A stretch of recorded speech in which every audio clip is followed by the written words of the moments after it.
donc oui, moi je travaille à Grenoble, je suis le responsable du bloc. Et donc oui, moi je travaille à Grenoble, je suis le responsable du bloc des urgences et du déchocage, et je vous présenterai un petit peu notre structure dans les diapositives dessus. Je tiens aussi à souligner le très bon enchaînement des topos, parce qu'il y a un lien qui est quand même assez évident avec le topo qui précède, et même celui d'avant, vous allez voir.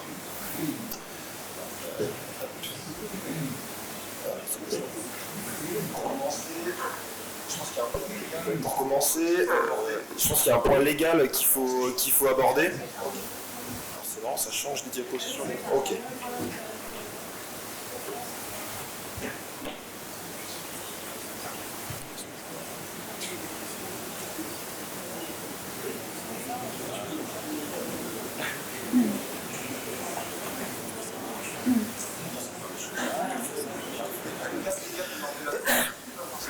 Donc le cadre légal de l'ambulatoire, il n'est pas forcément très clair dans la tête des gens.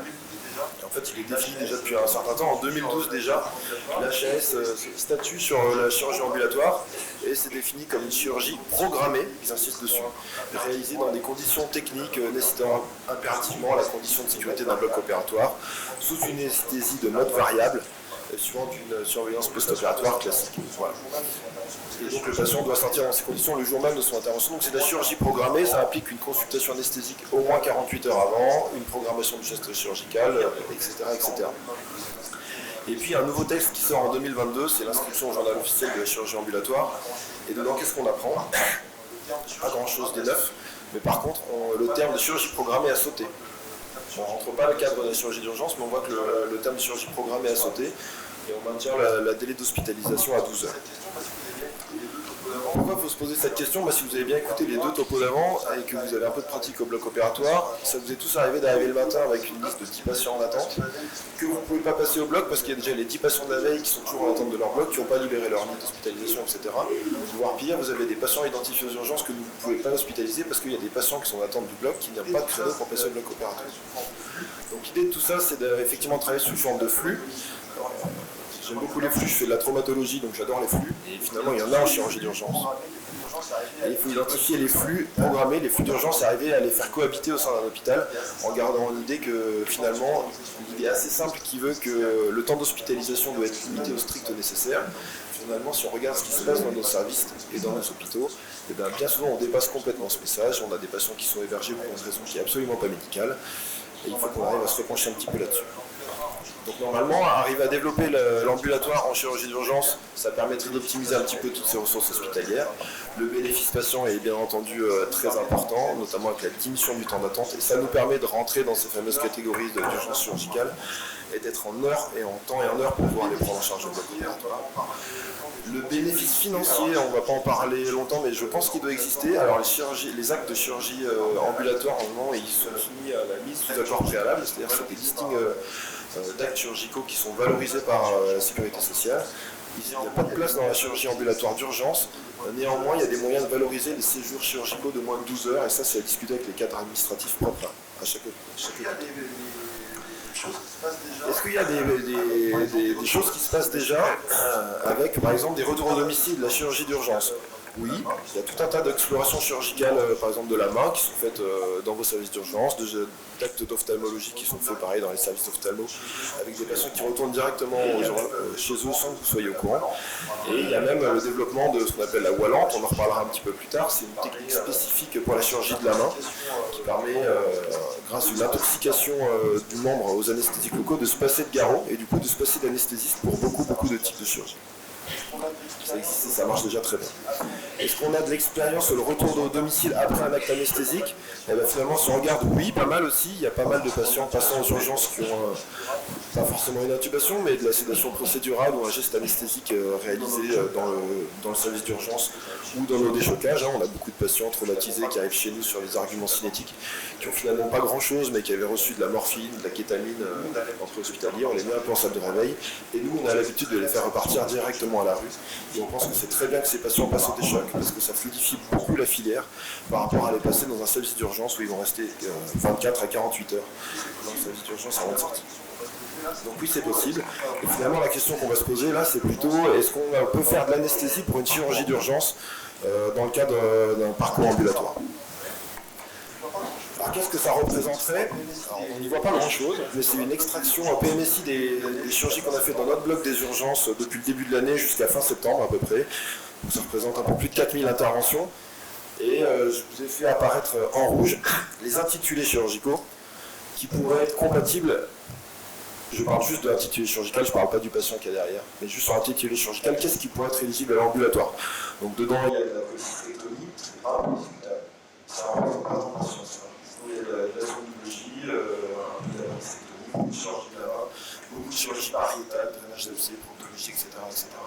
Au final, on arrive quasiment à 40% d'intitulés chirurgicaux qui pourraient être éligibles à la chirurgie ambulatoire. Donc on conçoit un peu l'impact de développer ces parcours ambulatoires. Et si on fouille un petit peu les arcanes de la HS, on peut trouver là-dessus. C'est des fiches d'aide à l'organisation de l'ambulatoire qui sont publiées depuis longtemps, finalement, à la date de 2013. Il y a 15 fiches. Et ça aide un service hospitalier à créer son activité d'ambulatoire. Alors regardez un peu ce qu'il y a dedans, parce qu'en fiche numéro 6, on apprend que la chirurgie non programmée est éligible à l'ambulatoire. C'est pas ce qu'ils ont écrit l'année d'avant. Sous réserve d'une organisation formalisée. Et ça correspond à établir un flux de patients. Donc les objectifs, c'est ce que je vous ai cité tout à l'heure, c'est tous les bénéfices attendus, c'est optimiser la prise en charge des patients, optimiser les ressources hospitalières qui existent, qui sont souvent mal utilisées, pas assez bien utilisées. Par exemple, en libérant ces fameux lits dans l'unité conventionnelle. Pour ça, il faut arriver à identifier les flux urgents et les flux réglés. Et puis, ça permettrait également de renforcer l'attractivité du travail avec des chirurgiens ambulatoires en diversifiant un peu le type de patient. Donc, pour la HS, vous voyez, les urgences, elles peuvent être prises en charge sous réserve de un petit peu de travail en amont. Donc, respecter les règles habituelles du fonctionnement du LUCA, donc avec le parcours patient, les critères de sortie, la remise des papiers, les ordonnances, etc. Il faut être capable de mettre en œuvre l'ensemble des étapes opératoires avant l'accueil en LUCA. Vous allez voir, je vais vous montrer notre organisation, ça implique un petit peu de travail en amont. Et puis, définir des pathologies éligibles à la prise en charge en ambulatoire. Ces pathologies-là, elles ne sont pas fixées par un cadre légal.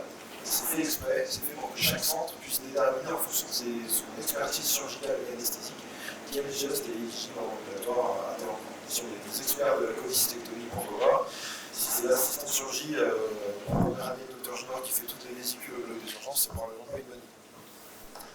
Et donc tout ça, il faut le protocoliser en amont et on est fortement incité à valider les parcours chirurgie ambulatoire par les ARS. On va retomber un petit peu sur nos diapos, sur les présentations précédentes. Finalement, quand on travaille dans un bloc des urgences, on va nous présenter tout un tas de pathologies qui ne relèvent pas toutes de l'urgence. Il y a la chirurgie qui va être semi-urgente, c'est toutes les fractures, les fractures orthopédiques non ouvertes, les membres inférieurs, bien entendu, il faut les opérer le plus rapidement possible, les membres supérieurs, les clavicules, ça c'est des chirurgies qui peuvent être repoussées à plusieurs jours. Et ces patients-là, il faut inciter le chirurgien à reprogrammer son patient dans un parcours classique qui arrive en ambulatoire ou la PI, donc l'hospitalisation de nuit, avec une consultation réglée, voilà, c'est l'ambulatoire classique. Et puis on va avoir toutes les chirurgies urgentes, et dedans on va pouvoir ressortir deux autres flux. Alors la chirurgie d'emblée, oui, bien évidemment, et puis tous ces cas dont on vous a parlé, les chirurgies qui peuvent être retardées de quelques heures, voire 12, 24 heures. Pour lequel on peut déjà penser qu'on peut se libérer des places prévues dans les unités de chirurgie ambulatoire pour pouvoir les accueillir, un peu comme de la chirurgie réglée, mais dans un cadre plus urgent. Donc deux parcours, identifier les parcours disponibles dans les UCA en semaine, et puis un parcours qui fonctionne en parallèle des UCA sur les gardes, la nuit, les week-ends. C'est très important. Les impératifs, c'est que développer l'ambulatoire c'est très bien, mais il faut que ce soit bénéfique pour tout le monde, pour le patient, pour la structure, et que tout ça soit compatible pour une espèce de triade patient, petit rappel anesthésique. La soirée a dit qu'on pouvait rendre éligible à l'ambulatoire des patients jusqu'à ASA 3. Les filles, dans le cadre de l'urgence, c'est toujours simple de savoir si la pathologie est équilibrée ou pas. On a le droit. Il n'y a pas de critères rédhibitoires d'éloignement du lieu d'habitation. C'est parce que le patient est très loin et que je lui fais changer un flégon qui ne va pas pouvoir rentrer chez lui. J'ai le droit de rentrer tout seul chez moi, de passer la première nuit tout seul, si j'estime que je ne suis pas à risque. Encore une fois, la chirurgie de la main, ça représente 80% de ces patients-là. Et je peux aussi sortir à la maison avec une LR qui est en cours de récupération si on réserve que j'ai l'information que j'estime qu'il n'y a pas de sur-risque pour eux. Et donc, encore une fois, si vous êtes intéressé par développer le chirurgie ambulatoire d'urgence chez vous, il faut discuter avec votre expertise chirurgicale de savoir ce qui va être faisable en fonction de votre niveau d'expertise. On n'a pas de cadre légal et vous avez quand même une grande marge de manœuvre. Donc, comment on fait? Il y a la HS qui toujours dans ces 15 fiches, à continuer à donner des tuyaux, mais c'est des tuyaux HS, donc c'est pas toujours très pratique. Ce qu'il nous recommande, c'est cette fameuse anticipation des flux de patients urgents, et cette anticipation à la semaine, la garde, le week-end, bien entendu. Et pour ça, il faut savoir si j'ai un bloc dédié, si j'ai des salles dédiées, quels sont les horaires médicaux, bien entendu. Comment fonctionne la SSPI? Est-ce que j'ai beaucoup de personnel? Est-ce que j'ai beaucoup de places? Est-ce que j'ai beaucoup de postes? Est-ce que j'ai d'autres zones tampons au sein de l'hôpital pour pouvoir faire sortir les patients? Donc, un peu les salons de sortie. On a de temps en temps des fauteuils dans le service d'ophtalmologie sur le GDAMA qui permettent de faire un effort tampon dans ce que-là. Bref, chaque organisation doit être particulière. Ce qui est sûr, c'est que si vous voulez développer la chirurgie ambulatoire, vous avez un impératif, c'est arrêter ce qu'il y a plus d'ambulatoire forain, c'est-à-dire hospitaliser un patient en pleine nuit dans un outil d'hébergement, par exemple, alors que c'est le chirurgie là-bas. Dans le but de le faire sortir le lendemain matin, ça va perdre tout le monde, il y aura des papiers qui ne seront pas donnés, ça va diminuer vraiment l'intérêt à la construction de votre protocole. Si vous voulez faire ça, il faut arrêter tout cet ambulatoire un peu bas. Et puis, deuxième impératif, il faut faire ce qu'on appelle des coopérations professionnelles formalisées. C'est un mot savant pour dire qu'il faut protocoliser qui fait quoi, exactement comme en traumatologie. J'ai un patient qui rentre dans la filière d'ambulatoire d'urgence, et de base, on sait que c'est le chirurgien à définir entre nous, par exemple, qui donnera les papiers de sortie, le bon transport, l'ordonnance. On sait que c'est l'anesthésiste qui validera les critères de sortie ambulatoire sous sa prescription. Et il y aura aussi à gérer les prises de rendez-vous ultérieures. Ça paraît tout bête, mais c'est très très important de considérer ça dans le cadre de l'urgence, parce qu'à la différence de l'ambulatoire réglé, où le chirurgien va redonner ses papiers lors de sa consultation, pour avoir une anticipation du patient qui doit passer à la pharmacie, récupérer ses traitements pour la santé, etc. Vous devez anticiper ça au moment où le patient va devoir sortir, donc potentiellement en nuit, et donc vous ne pouvez pas être en difficulté pour récupérer vos médicaments pour la sortie. Je vous laisse faire un lien avec la suppression du tramadol et avec la difficulté pour les CHU de fournir la morphine orale pour tous ces patients-là en pleine nuit avec les CHU qui refusent de fournir la morphine. Tout ça, c'est une discussion qui doit être consensuelle. Donc ça, c'est un peu les prérequis. Puis je vais vous montrer comment nous, on a réfléchi, comment on a mis en place les choses sur les CHU. On va détailler un peu ce petit protocole. Et puis notre façon de fonctionner au niveau du bloc des urgences, je vous l'ai dit, c'est l'équipe du bloc des urgences qui gère également les chocages. On a une équipe complète, on gère en permanence 4 salles d'urgence et un déchocage qui a une bonne activité. On fonctionne avec un arsenal centralisé maintenant, c'est-à-dire qu'on a beaucoup de matériel chirurgical de proximité, ça a un impact, vous allez comprendre pourquoi. Et puis avec ça, on travaille avec une SSPI qui a une haute capacité, puisque la journée on a beaucoup de places et la nuit on a encore 16 places. Alors, on n'a pas forcément une infirmière pour 16 places. On a 16 places physiques qui nous permettent de laisser des malades sur l'hébergement. Et c'est cette SSPI qui a l'habitude de faire repartir les déchocages de domicile quand ils n'ont rien. Donc ils ont déjà l'habitude de la remise à la main entre guillemets du patient dans bonnes conditions. Donc un peu le même type de tableau. J'ai essayé de faire l'extraction PMSI de ce qu'on faisait déjà en ambulatoire chez nous. Alors j'étais un petit peu déçu parce que sur le PMSI, j'avais pu retracer que les patients qui ont été programmés en ambulatoire, pas les urgences immédiates de la nuit, mais les patients qui ont été reprogrammés le lendemain matin par le chirurgien. Mais bon, on en a déjà identifié 150, et puis on retrouve les patients qu'on avait vus derrière, donc très peu de polycystectomie, de chirurgie du plasma, un petit peu d'appendicite, et quelques raretés qui sont à la marge. Donc le protocole, comment il fonctionne, le chirurgien identifie un malade qui rentre dans ses critères chirurgicaux de chirurgie ambulatoire aux urgences. Il va appeler le médecin anesthésiste qui règle le bloc des urgences et des chocs, qui va faire deux choses, valider les critères d'ambulatoire, alors c'est souvent téléphonique, mais on arrive à s'entendre, du coup ça va assez bien. Et deux, il va vérifier si elle a la place au bloc, soit tout de suite, soit le lendemain matin, parce qu'on va protocolisé 3 pages de bloc dédiées à l'ambulatoire tous les matins au bloc des urgences. Pourquoi? Parce que quand on regarde comment on travaille, on se rend compte que le matin, on fait les transmissions, on prend le café, et puis on attend les listings des différentes spécialités chirurgicales. met un petit peu de temps à arriver, après on attend les patients qui descendent, on attend l'acheminement du matériel, et puis finalement les blocs, malgré toute la bonne volonté du monde, ils restent relativement vides entre 8h et 9h30 du matin. Et donc à cette place, on a décidé d'éviter l'ambulatoire d'urgence pour pouvoir avoir ciblé les patients qui sont automatiquement acheminés avec leur matériel chirurgical le matin. L'anesthésiste qui doit valider l'indication de l'ambulatoire doit vérifier que le créneau d'ambulatoire maintenant est toujours disponible avant de valider tout ça. Et ça répond aussi à nos besoins d'optimisation de nos pratiques. Ensuite, on identifie les deux parcours, le parcours semi-urgent, donc la clavicule par exemple, dont je vous ai parlé, et on programme en unité de chirurgie ambulatoire, qui sont organisées dans la semaine, voire même la semaine prochaine. Et à l'échelle du pôle, on a un interne d'anesthésie qui est dédié tous les jours pour l'ensemble des consultations ambulatoires et de l'urgence, donc tous les rajouts ambulatoires. C'est discutable, mais en tout cas, sur le plan efficient, ça fonctionne. Et puis la filière urgente, premier niveau d'urgence, le patient qui a une urgence différée, qui peut être provoqué le lendemain matin, ça va être appendicite. On voit à 18h en début de garde, on va attendre, on a vu c'est parfait, ça va durer 1 heure de chirurgie, ça nous occupe notre première heure de bloc, ça va être ça, c'est parfait, il est reconvoqué en buccal le lendemain matin. Et donc finalement ça fait pas un classique. Dans tous les cas, il faut qu'on ait un mail d'information qui soit validé, c'est une fermeture de groupe de communication par l'unité de chirurgie ambulatoire, qui valide la demande chirurgicale, la validation esthétique, qui inclut l'arsenal pour avoir la disponibilité du matériel. Et avec ça, ça fonctionne à peu près. Donc le patient qui est pris en charge immédiatement, quand il n'a pas d'urgence différée, il y a 3 possibilités. Ça arrive en période creuse, que finalement on arrive en période d'urgence de la journée tout de suite. Il y a 2 jours, c'est possible.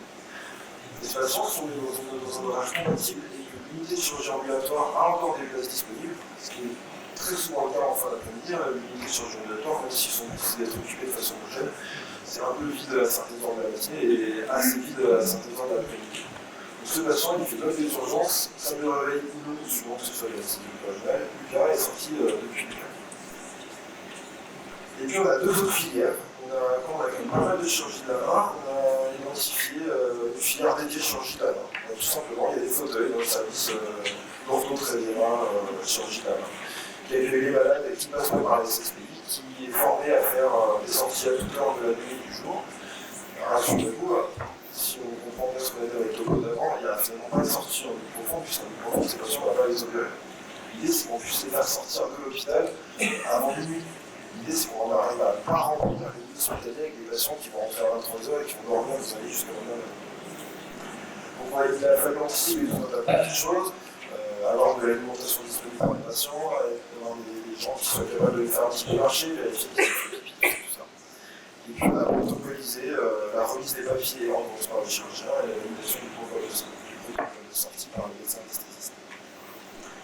Deuxième cas de figure, c'est pas la chirurgie de la main, c'est des destinations 5 de réveil.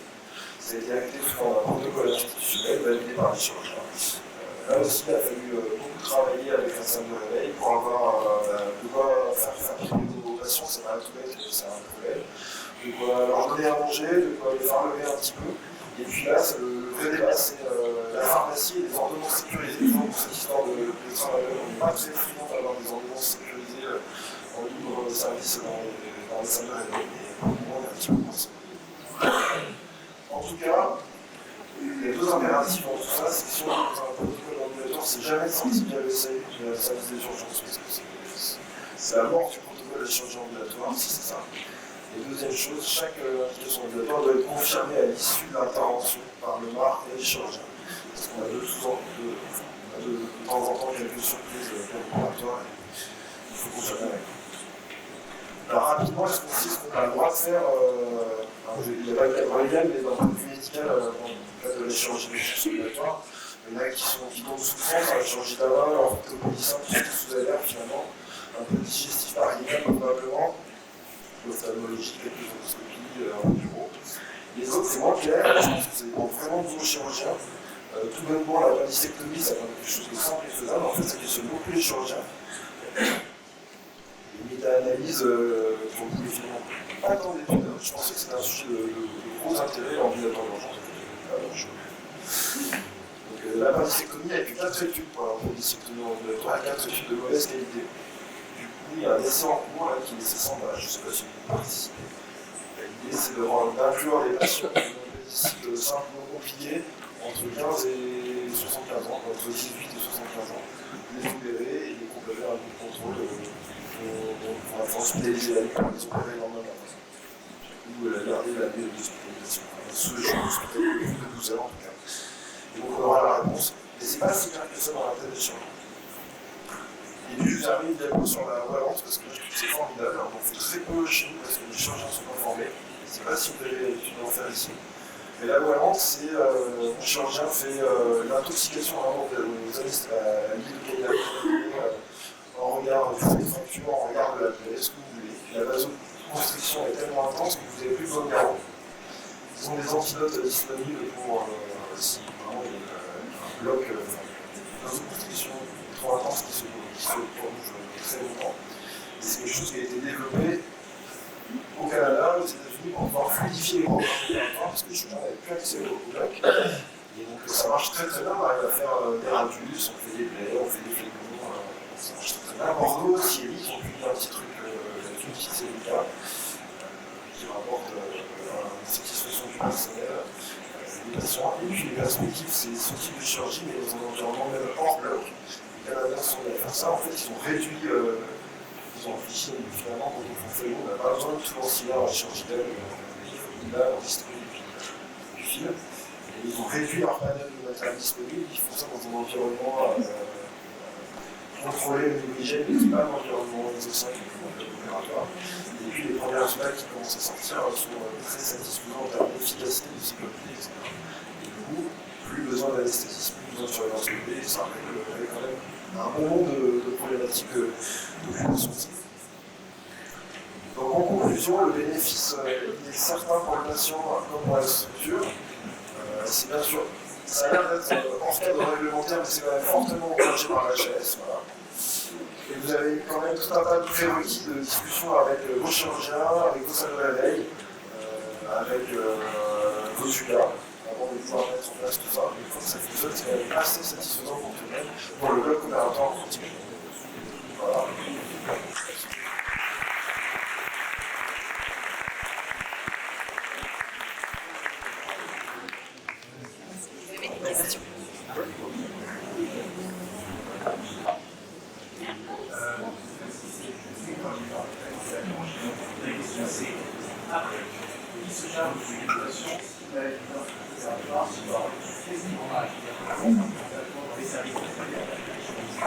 En fait, c'est anticipé par les papiers de sortie que permettent les chirurgiens. C'est très anticipé par les chirurgiens de la main parce qu'ils ont, de toute façon, ils sont vus en pansement très régulièrement. Normalement, dans les papiers de sortie qui sont remis par les chirurgiens, je parle beaucoup de chirurgie de la main parce que c'est la première filiale qu'on a protocolisée comme ça.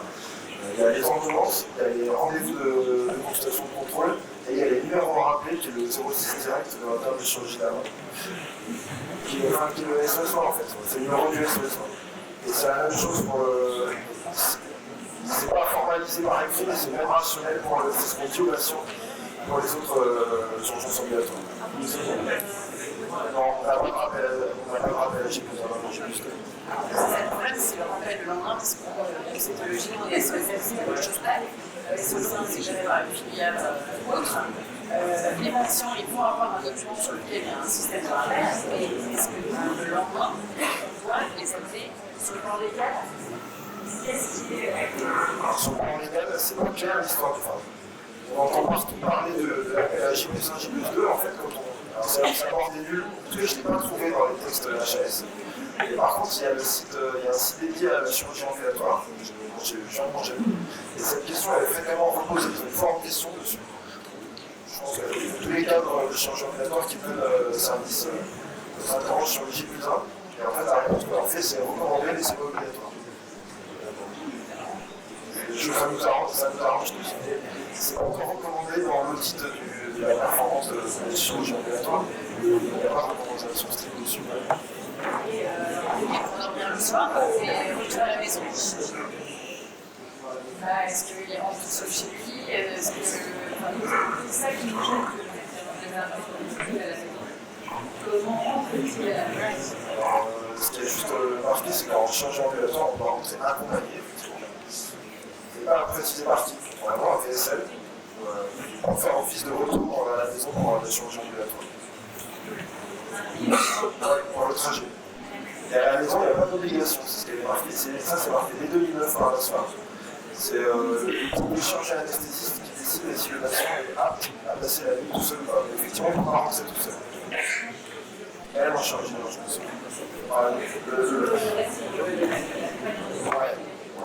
Et nous, on n'a pas de souci avec les salles de locaux pour faire rentrer la patient.